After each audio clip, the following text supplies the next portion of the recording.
여당 작사, 야당 작곡 오늘도 두 분 나오셨습니다. 우선 장해찬 전 대통령직 인수위 청년 소통 TF 단장 그리고 이은영 전 청와대 행정관 두 분 나오셨습니다. 안녕하십니까? 네, 안녕하세요. 안녕하세요. 뭐 마음에 드시죠? 너무 좋은데. 네, 감사합니다. 뭐 의견 주시면 또 반영할 수 있도록 하겠습니다. 자, 일단 첫 번째 내용은 이거부터 가보겠습니다. 주말 전에도 그렇고 주말 사이에도 그렇고 계속해서 약간의 논란이 좀 커지고 있는 상황인 것 같은데 서해 공무원 피격 사건된 관련입니다. 정치권 공방까지 지금 가열되고 있는 상황인데 지금 일단 국민의힘 쪽에서는 전 정권 문재인 정부의 월북 공작이라는 공세를 또 일부 펼치고 있고 민주당은 이게 지금 때가 어느 때인데 이런 신색깔론을 펼치느냐라고 강경 대응하고 있는데 우선 얘기 나누기 전에 오늘 조금 전에 그 피격 공무원 이대준 씨 아드님이 민주당의 우상호 비상대책위원장에게 쓴 글이 있는데 일부만 발췌해서 먼저 읽어드리고 얘기 나눠보겠습니다. 우상호 의원님께 하시면서 글을 올렸습니다. 월북인지 아닌지가 뭐가 그리 중요하냐고요. 이거 좀 크게 보여주시죠. 그게 중요하지 않았다면 왜 그때 그렇게 주장해서 사건을 무마시키려 했느냐. 또 사과를 받고 북한을 굴복시키는 된 거냐. 누가 누구한테 사과를 했느냐. 내가 용서를 했냐 하시고. 그리고 그렇게 떳떳하면 공개하라고 판결한 정보를 대통령 기록물로 지정할 때 왜 가만히 계셨냐. 다음 페이지요. 그리고 우상호 의원님 소속은 대한민국 국회의원이시다. 조선민주주의인민공화국 소속이 아니다. 하시면서 마지막에 이렇게 또 당부까지 합니다. 대통령 기록물 열람에 동의하시라 생각한다. 이렇게 하시면서 오늘 날짜로 해수부 공무원 고 이대준 씨 아들 올림이라는 글을 올렸습니다. 자, 우선 이 글까지 일단 왔습니다. 어떻게 보셨습니까, 장관장님? 저는 여전히 참담한 심정을 금할 길이 좀 없고요. 네. 얼마 전에 유족들이 기자회견을 했죠. 그렇습니다. 그래서 고 이대준 씨의 배우자 아내분께서 네. 저 아드님의 편지를 대독했는데 눈물을 참지 못하더라고요. 네네네. 저도 생방송인데 감정 추스르기가 참 힘들었고 우리가 지난 2년 동안 이 유족들에게 무슨 죄를 지은 것인가 한번 돌아봐야 된다고 생각을 합니다. 예를 들면 민주주의 사회에서 유죄인 것도 같고 무죄인 것도 같고 확실하지 않을 때는 무죄 추정의 원칙을 적용하는 게 일반적인 상황이잖아요. 그렇습니다. 마찬가지로 월북이라고 볼 수 있는 정황도 뭐 다소 있다고 치지만 월북이 아니라고 볼 수 있는 정황도 분명히 있다면 100% 확신할 수 없다면 정부가 누군가를 월북자로 단정지어서는 결코 안 됩니다. 하지만 그 같은 섣부른 단정을 2년 전에 문재인 정부와 민주당 정치인들이 주도해서 내림으로 인해서 이 가족분들이 얼마나 많은 고통과 피해를 겪었는지 다시 한번 생각해 봐야 되고요. 우상호 비대위원장도 그렇고 지금 민주당에서 뭐 색깔론이니 뭐니 말하는데 정말 철진한 색깔론이면 국민들이 먼저 알아서 심판할 겁니다. 이건 색깔론이 아니라 돌아가신 우리 국민과 가족들의 명예가 걸린 일이기 때문에 우상호 비대위원장이나 민주당 정치인이나 이걸 뭐 색깔론이다 북풍이다 말할 거면 저희한테 그렇게 주장할 게 아니라 눈물 흘리는 유가족들 앞에서도 똑같은 말 할 수 있는지 그렇게 잔인하고 모질게 이건 지나간 사건이니까 그냥 뭐 중요한 게 아닌데 여당이 정치적으로 공세하는 거다라고 말씀할 수 있는지 한번 그 유가족분들 만나서 그 이야기 해보시라고 좀 권고하고 싶습니다. 네, 디테일한 질문 드리기 전에 먼저 또 총괄적으로 말씀 한번 부탁드리겠습니다. 네, 일단은 저도 저 아드님 글을 읽었는데 너무 안타깝고 일단은 돌아가셨잖아요, 아버지가. 근데 너무 안타깝게 돌아가셔서 그거에 대한 진상 규명을 요구하는 목소리는 우리가 좀 받아들여야 된다고 생각을 해요. 그렇지만 이게 그 문재인 대통령과 그다음에 그 민주당의 그 당시 여당이었던 민주당이 이거를 한 것이 아니고 한미가 공동으로 첩보를 수집한 거를 가지고 판단을 한 것이거든요. 그래서 이게 판단이라는 게 중요한 대목입니다. 이게 사실이 아닐 수도 있고 사실일 수도 있는 거거든요. 그래서 그 당시의 판단으로는 월북을 했을 것으로 추정된다라는 그런 이제 생각을 가졌던 것들이 아마 보고가 됐고 그것에 의해서 대통령이나 정부 기관이 판단을 한 것이기 때문에 일단 가족이 이렇게 진상 규명을 요구한다면 그 당시 국방위에 이제 이 자료들이 그 SI 정보 외에 SI 정보를 분류해서 분석한 그 보고 자료는 올라갔을 거예요. 그것까지는 공개를 해서 한번 또는 공개를 하기 전에 가족에게 먼저 그걸 보여준다든지 어떻게 된 상황인 건지를 알려준 다음에 필요에 의해서 공개하는 것이 순서대로 밟아나가면 가족들의 그 어떤 진상규명 요구도 풀릴 수 있지 않을까 그런 생각이 듭니다. 그럼 말씀하신 김에 진상규명에 있어서는 뭐 이견이 없으신 것 같은데 그 방법적으로 그럼 어떤 정보를 어디까지 공개하는 게 맞겠다라고 보세요? 그러니까 이게 지금 그 SI 정보 핵심 군 첩보가 있고 그다음에 그거를 보고한 자료가 있고 그다음에 이제 그 대통령실에 대통령이 보고를 했잖아요. 그 보고에서 그 판단을 한 또 자료들이 있을 겁니다. 네. 이 세 가지가 있는데 일단 SI는 군도 반대하고 정치권 모두 이거는 조금 오픈하는 거에 있어서 굉장히 복잡하니까 미국과의 관계가 그렇습니다. 있으니까요. 미국과의 관계이기 때문에 이거를 먼저 오픈하기보다는 네. 보고한 자료, 특히 이것이 이제 국회의 국방위원회도 보고가 됐었고 그 당시 여야 다 같이 이 자료를 보고 판단을 했었고 그 판단한 사람들은 국방 위원들 중에는 이제 군 장성들이 있었어요. 그래서 이 국방위에 보고됐던 자료가 공개할 수 있다라고 한다면 그거를 먼저 공개하고 판단을 하는 것이 필요하고 지금 그 대통령 기록물을 공개하자라고 하는 거는 네네. 이건 지금 이제 그 또 법원의 판단을 받아야 되는 부분이 있으니까 시간이 좀 걸리잖아요. 예. 그래서 그 전에 일단은 국회에 국방위에 보고됐던 내용을 중심으로 네. 좀 진상을 규명하는 것이 필요하다 이렇게 보고 있어요. 어떻게 동의하시나요? 근데 저는 네. 일단은 이 문재인 정부에서요. 네. 법원의 공개 판결에 반대하면서 항소를 했던 것부터가 이 사태를 더 키운 가장 중요한 원인 중 하나라고 생각이 되거든요. 네. 유가족들이 정보 공개 청구 소송을 진행했습니다. 네. 그래서 1심에서 일부 승소 판결이 나왔어요. 그때 공개할 수 있다고 법원이 정한 자료가 무엇이냐? 이제 이 고 이대준 씨가 타고 있던 배, 네. 승리호라고 하죠. 네, 네. 그 안에 계시던 선원분들의 초기 진술과 초동 수사 결과, 네. 그리고 당시 청와대에서 각 부처에 어떤 지시와 지침을 내렸는지 그 지시문, 예. 이런 것들은 법원이 공개해도 된다고 했고 공개하면 안 된다고 말하는 게 방금 말씀하신 SI 자료들, 예. 국방부에서 감청한 북한군의 어떤 통신 내역이나 이 발언 내용 등입니다. 그런데 문재인 정부와 청와대에서는 굳이 이 1심 판결에 불복해서 항소를 제기했어요. 그래서 항소를 통해서 시간을 끌고 정권이 교체되는 시기에 이걸 대통령 기록물로 지정해 버렸거든요.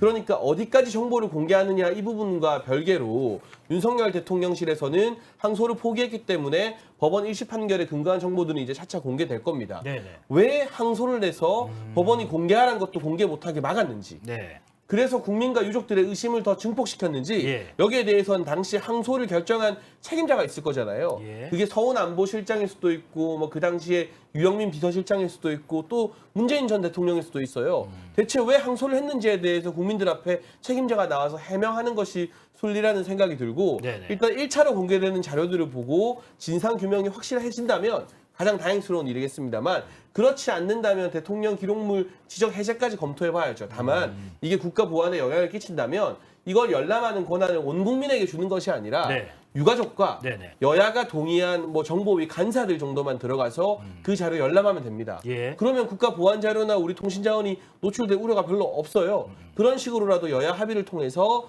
대통령 지정 기록물도 열람해야 된다고 생각을 합니다. 제가 저 보태서 질문을 드려볼게요. 네. 지금 뭐 감사원 감사 그리고 이제 뭐 검찰 수사까지 지금 번져 나가고 있는데 이런 얘기합니다. 지금 일부에서는 문재인 정권의 청와대가 개입한 의혹에 대해서 좀 밝혀야 된다고 얘기하고 또 다른 쪽에서는 이건 뭐 개입이 아니라 원래 국가안보실이 여러 가지 종합적인 판단으로 결정하는 정상적인 절차였다는 의견도 있어요. 일단 청와대 개입 의혹 뭐 아까 저 장 단장님께서도 뭐 서훈 네. 실장, 전 실장, 그다음에 문재인 전 대통령도 언급하셨는데 어떻게 보시나요? 청와대 개입 의혹에 대해서. 일단은 이거를 이제 개입했다라는 배경에는 그 월북이 아닌데 월북으로 만들었다라는 의심이 지금 들어가 있는 것이거든요. 네, 근데 이제 그 의심도 정확한 정황과 이걸 이제 판단할 수가 없어요. 그 분이 돌아가셨기 때문에 그 네. 진실은 그분만 알고 계시거든요. 네. 그렇기 때문에 일단은 지금 아마 국방위 위원들, 국민의힘의 국방위 위원들 중에서 그 간사였던 그 한기호 의원님 네네. 그분은 알고 계시겠지만 나머지 지금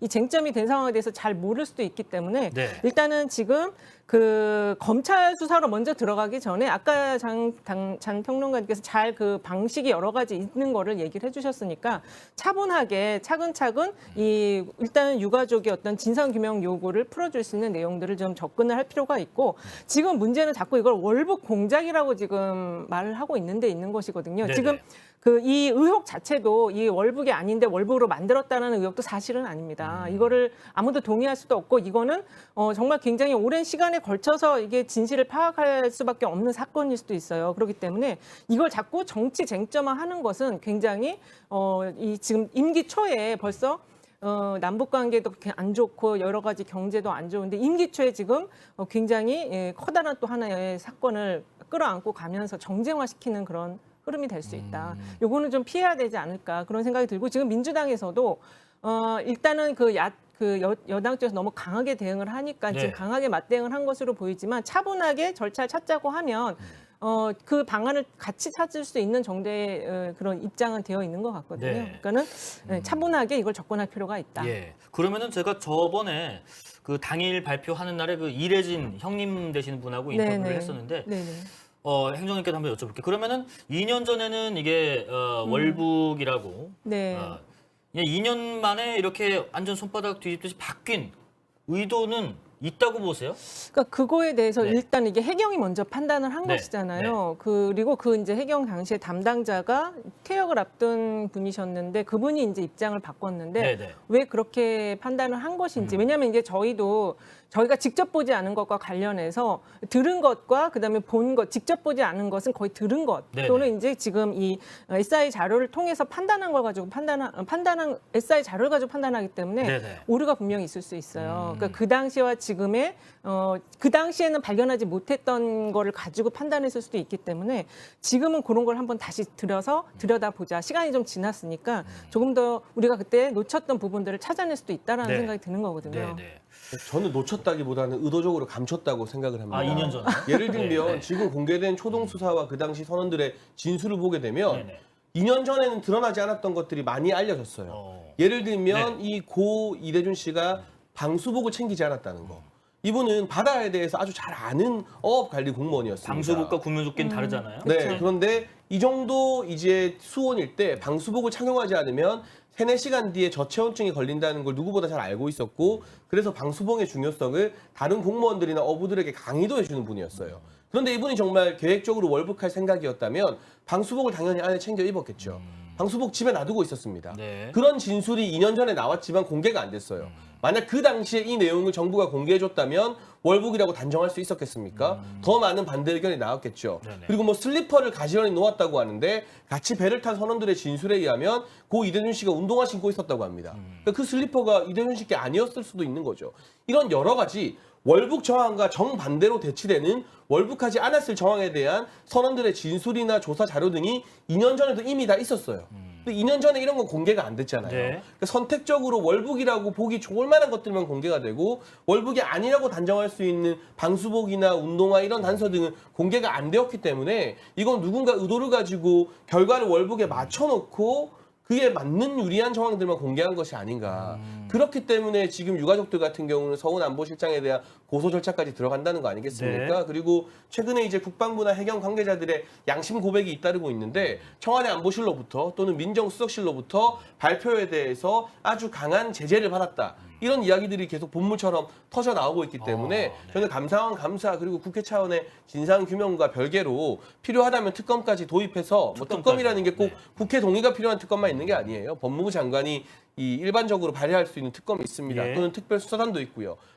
진상을 낱낱이 밝혀내지 않으면 우리 국민이 억울하게 목숨을 잃고 월북자로 매도당하는 일 또다시 일어날지도 모른다고 생각을 합니다. 이건 국가기관의 엄청난 폭력이었기 때문에 반드시 저는 조사와 책임자 엄벌이 필요하다고 봅니다. 혹시 뭐 보태실 말씀? 지금 예. 계속 그 신발이나 이런 것도 지금 장 단장님이 직접 본 것이 아니잖아요. 근데 마치 그것이 누가 의도적으로 그렇게 만들었다 자꾸 그렇게 얘기하시는 거는 유가족에게도 굉장히 그 지금 아픈 마음에 더 상처를 내는 걸로 생각이 들고요. 네. 지금 어쨌든 지금 감사원이 감사를 시작한다고 합니다. 네. 그리고 국회 내에도 이거를 위한 진실규명위원회를 설치하자라는 게 여당에서 나왔어요. 예, 그 예. 이야기가. 그러면 하태경 의원. 예, 네. 그렇습니다. 그 안철수 의원도 지금 그 안철수 얘기를 의원도, 네. 했기 때문에 그렇게 차분하게 접근하는 네. 것이 필요하고 이거를 지금 그랬을 것이다. 그리고 그때 지금 제보를 했던 사람들이 입장을 바꿔서 막 압박이 있었다고 얘기했다. 이것도 하나하나 다 다시 들여다봐야 돼요. 그 자꾸 선동을 하시면 안 예, 된다는 예. 생각이 유가족에게 듭니다. 상처 주는 건 제가 아니라 월북이라고 낙인 찍었던 문재인 정부와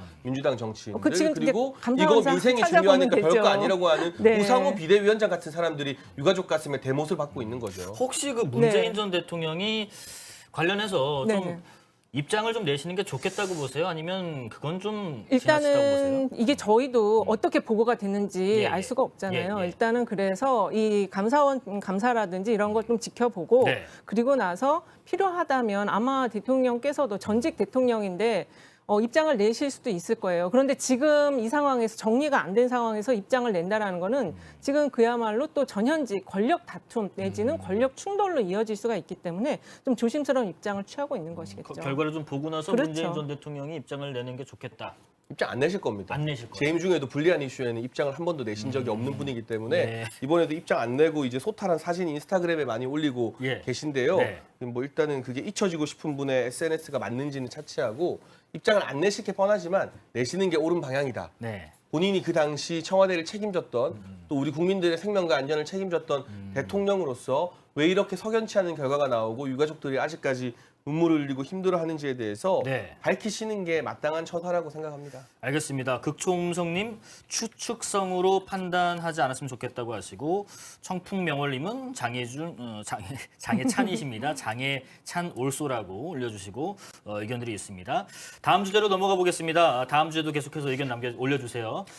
두 번째는 이제 원구성 관련된 얘기를 해보겠습니다. 아직까지 뭐 협상 공전 상태인 것 같은데 여야가 좀 대치를 좀 하다 보니까 네. 권성동 의원이 먼저 좀 이거 좀 마라톤 협상을 해보자. 이번 주대로 어쨌든 가보자, 마련해보자 하는데 또 민주당에서는 먼저 좀 양보안을 좀 내놓는 그렇죠. 게 좋겠다고 합니다. 계속 이렇게 미뤄져서는 안 될 것 같아요. 여러 가지 지금 우리 좀 생활과 밀접한 내용들에 있어서 좀 위기, 특히 경제적으로 많이 어렵기 때문에 다 부담일 텐데. 양보를 국민의힘에서 뭘 좀 내놔야 네. 권성동 의원이 제안한 게 받아들여질까요? 일단은 지금 원구성 협상이 난항을 겪고 있는 네. 거는 법사위원장 문제거든요. 네, 근데 이제 여전히. 네, 여전히 법사위원장 문제인데 이제 그것과 관련해서 예. 국민의힘은 절대로 이거는 양보하지 못한다라는 입장을 취하고 있는 것 같아요. 근데 네네. 민주당이 요구하는 거는 법사위가 자구 체계하고 그 심사 그 기능만 중심으로 하는 그런 법사위로 간다면 여러 가지 생각해 볼 수 있다라고 지금 이야기를 하는 것 같거든요. 그래서 일단 마라톤 협상을 하자라는 거에는 민주당도 동의를 하는 것 같은데 네. 이 법사위에 관련한 거에서 먼저 안을 좀 갖고 와야지 서로 논의를 할 수 있다라는 입장인 것 같고 네. 사실 지금 이 원구성이 늦어지면 늦어질수록 여당인 국민의힘에게 굉장히 불리해요. 왜냐하면 최근에 경제정책 방향을 제시를 했잖아요. 거기서 가장 중요한 이제 법인세이나 이런 것들 다 부자감세라고 이야기가 되고 있는데 네. 이런 것들을 추진을 하려면 원구성이 빨리 돼야 됩니다. 지금 법안을 가지고 처리해야 될 일들이 많아요. 그렇기 때문에 이 원구성과 관련해서는 먼저 이 여당이 안을 만들어서 양보할 거 양보하고 논의를 하는 것이 필요하다 이렇게 생각이 듭니다. 늘어지면 늘어질수록 여당에게 불리합니까? 뭐 일단은 이 부분은 국민 모두가 예. 좀 근심할 만한 이슈이긴 네, 하죠. 네. 여야가 어떤 책임 회피보다는 빨리 원구성 협상하도록 좀 부담감을 느끼고 있는 게 맞다고 생각을 하고요. 예, 예. 여당이 여당으로서의 책임을 진다면 민주당 같은 경우는 압도적인 다수당으로서의 책임을 또 국민이 물을 거라고 생각을 합니다. 더군다나 대선에 이어서 지선에까지 회초리가 아니라 쇠몽둥이 맞지 않았습니까? 그런데도 정신 못 차리고 이 다수 의석을 내세워서 계속 강대강 대치 구도를 했을 때 네. 국민들이 과연 힘 없는 여당 탓을 할지 지금 선거에 졌지만 여전히 힘이 강한 야당 탓을 할지는 좀 지켜봐야 될 목인 것 같고요. 제가 오늘 국회에 들어가서 파악해 본 결과 예, 예.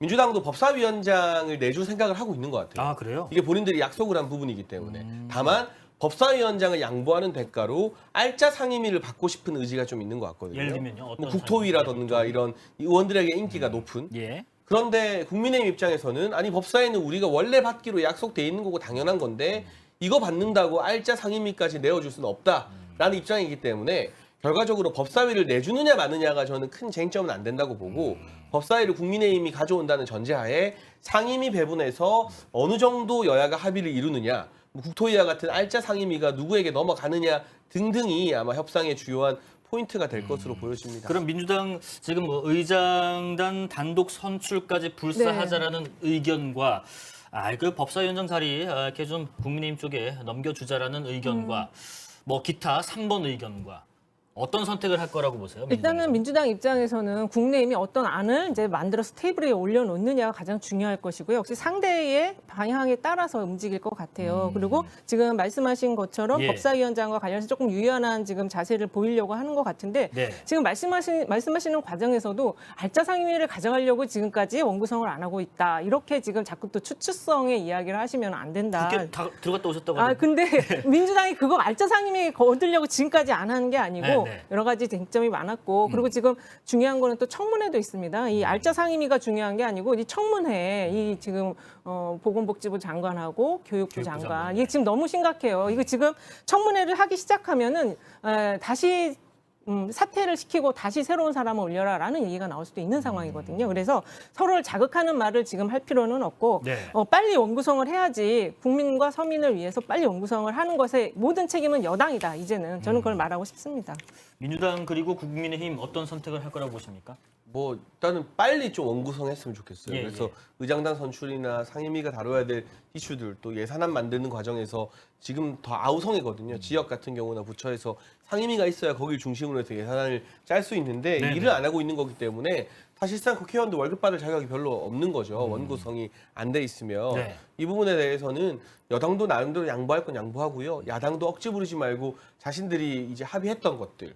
윤호중 전 비대위원장이 원내대표일 때 합의했던 내용이잖아요. 그 합의 정신을 지킨다는 기초 아래에서 네. 일단 뭐 협상이 어떻게 될지는 몰라도 만나기는 만나셨으면 좋겠는데 네. 지금 만나는 것조차 조금 어려운 상황인 것 같아요. 네, 네. 그러니까 오늘 내일 약속 다 비우시고 원내 수석 부대표들 중심으로 해서 뭐 이 릴레이 만찬을 하든 뭘 하든 밤샘 토론을 하든 해서 만나서 일을 하는 모습을 국민들에게 좀 보여줬으면 좋겠습니다. 예. 아무래도 네. 민주당도 지금 단독으로 의장 선출하거나 이런 무리수는 두지 않을 것 같아요. 아, 그럴 것 예, 같고. 예. 네, 알겠습니다. 뭐 개인적으로는 원구성이 또 빨리 됐으면 싶은 이유가 하나 더 있습니다. 제가 사실 의원님들하고 이런저런 그 연락을 하다 보면 가끔씩 저희가 인터뷰나 초대 요청을 드리면 일단 원구성 하고 나서 할게 하는데 이게 안 되니까 저 인터뷰도 잘 안 해주는 것 같습니다. 빨리 됐으면 좋겠습니다. 자, 마지막 주제 넘어가고 있습니다. 제가 최근에는 그 민주당 내의 어떤 그 내홍 얘기를 좀 했었는데 오늘은 국민의힘 쪽으로 한번 얘기를 좀 가볼까 합니다. 특히 오늘 오전에 이준석 대표 그리고 배현진 최고위원 사이에 좀 충돌이 있었는데 설전도 있었고요. 일단 저 장해찬 단장님께 먼저 여쭤보겠습니다. 이게 뭐 충돌, 뭐 혹은 설전 책임 소재가 누구에게 있다고 보시나요? 아니면 뭐 두 분 다 하실 말씀 하신 것 같다고 보시나요? 그 책임 소재는요 비공개 회의에서 있었던 말을 익명으로 인터뷰한 사람에게 있는 거죠. 예. 최근에 사실 굉장히 민감한 문제들이 국민의힘 내부에서 많이 불거지고 있어요. 뭐 윤리 문제도 그렇고 혁신위도 그렇고 다양한 안건들이 비중 있게 다뤄줘야 되는데 제가 이제 선대본 체제에서 대선하면서 이런 최고 지도부 회의였던 중앙선대본 회의에 참석하면 네. 비공개 회의에서 정말 중요한 이야기들이 많이 오가요. 예. 그 자리에 배석하는 당직자들도 대부분 국장급 이상으로 최고위 당직자들만 그 자리에 앉을 수 있어요. 네네네. 이게 만약에 언론에 공개되면 우리의 전략이 노출될 수도 있는 거고 여러 가지 많은 문제가 야기되거든요. 근데 최근 유독 좀 이준석 대표에게 불리한 방향의 비공개 회의 발언 등이 언론을 통해서 많이 공개가 되었어요. 이건 결코 적절한 일은 아닌 것 같고요. 네네. 저는 뭐 그렇다고 해서 오늘 또 비공개 회의 안 하겠다고 말한 이준석 대표 편만 무조건 들자는 것은 아닌데 이게 바깥에서 네. 정치를 잘 모르는 국민들이 봤을 때 어떻게 보일까를 국민의힘 정치인들이 좀 생각했으면 좋겠어요. 이게 정치 고관여층은 소수고 대부분은 사실 정치를 잘 모르는 분들이잖아요. 그런데 바깥에서 봤을 때는 아니 지선 이기고 그 전에 대선도 이기는데 기여했던 30대 젊은 당대표를 국민의힘의 국회의원들이 우르르 다 모여서 괴롭히고 있는 걸로 보일 여지가 있거든요. 네. 너무 1대 다수의 싸움으로 여론전이 지나치게 길게 이어지고 있다. 이건 뭐 이준석 대표든 중진 측이든 뭐 배현진 최고위원이든 네. 서로가 각자 조금씩 뭐 잘한 게 있고 잘못한 게 있다 하더라도 중도층이나 무당층의 시선으로 봤을 때는 이제 대선 이기고 지선 이겼다고 국회의원들이 합심해서 젊은 대표 쫓아내려는 걸로밖에 안 보여요. 그렇게 비칠 수 있다. 이런 시각이 장기화됐을 때 국민의힘이나 윤석열 정부가 얻을 게 과연 무엇이겠는가. 그리고 이런 싸움을 보면서 가장 좋아할 건 역시나 민주당 아니겠는가. 저희가 친명 친문 싸움 보면서 속으로 더해라 응원하는 것처럼 네. 좀 자중해야 된다고 생각합니다. 이은영 행정관님은 좋아하실 것 같지는 않고 저는 안 좋아해요. 안타깝다고 생각하실 것 같은데. 아니 그리고 그 자리 배치를 누가 하는 건지 왜 그 배현진 의원하고 이렇게 이준석 대표하고 그 사이에 지금 권성동 의원이 앉으셔가지고 양쪽에서 싸움질하면 가운데서 얼마나 힘드시겠어요. 네, 보시기에 네. 결국에 책상을 꽝 두들겼다고 하는데 그 지금 그래서 네. 제 질문은 저 두 분의 충돌인가 아니면 국민의힘 당내 또 최고 지도층 사이에 뭔가 이런 어깃장 놓는 어떤 행위들이 계속 이어질 만한 단초가 있었던 건가? 일단은 네. 지금 좀 전에 리크 얘기를 하셨어요. 네. 정보를 지금 흘리는 게 유출. 그 안에서 네. 있는 사람들이 흘리는 거거든요. 네. 결국 기자님들 다 밖으로 나간 상태에서 그게 나가는 거는 예. 안에 있는 사람이 흘리는 건데 그걸 자꾸 하는 사람이 누군지 먼저 잡아내야 된다. 제가 3자 입장에서 볼 때도 지금 최근에 정부의 경제정책 방향 나갈 때도 엠바고 걸어놨는데 미리 나갔습니다. 그게 어떤 부동산 스타디 카페에 그게 먼저 올라와 있어갖고 난리가 났었는데 네. 이제 그렇게 자꾸 지금 이 정보를 흘리는 사람은 누굴까? 과연 대표가 그러지는 않지 않겠습니까? 그리고 지금 세 번째 충돌을 하고 있는데 배현진 의원님도 조금 자중을 하실 필요가 있을 것 같아요. 아, 그래요? 예, 예. 국민의힘 얘기 짧게만 하나만 더 여쭤볼게요. 지금 이준석 대표 그 최고위원 임명 문제를 두고도 저 안철수 의원하고 약간 좀 갈등이 있는 거 아니냐 하고 있는데 뭐 북한에서는 뭐 이런 거 뭐 늘꼬투리 잡으니까 북한에서도 풍자 만평 올리게 했더라고요. 어쨌든 지금 이준석 대표와 안철수 의원 간에도 분명히 뭐 갈등의 골이 좀 깊습니까? 저는 이게 안철수 의원 개인과 이준석 대표의 갈등이라기보다는 안철수 의원 뒤에 있는 네. 이준석 대표를 마음에 들지 않아 하는 중진들도 일부 세력을 형성하고 있다고 생각을 합니다. 네. 그렇기 때문에 국민의당 추천 인사가 아닌 네. 국민의힘 출신인 정정식 의원 지명에 대해서 이준석 대표가 반발을 하고 있는 거고요. 예. 저는 이 문제에 대해서 뭐 특정 누구 편을 들기보다 원칙으로 좀 돌아가서 생각을 해봤으면 좋겠습니다. 네네네. 합당할 때 최고위원 2명 추천받겠다는 건 국민의당 인사의 이 정당 지도부 참여를 배려하겠다는 거잖아요. 예.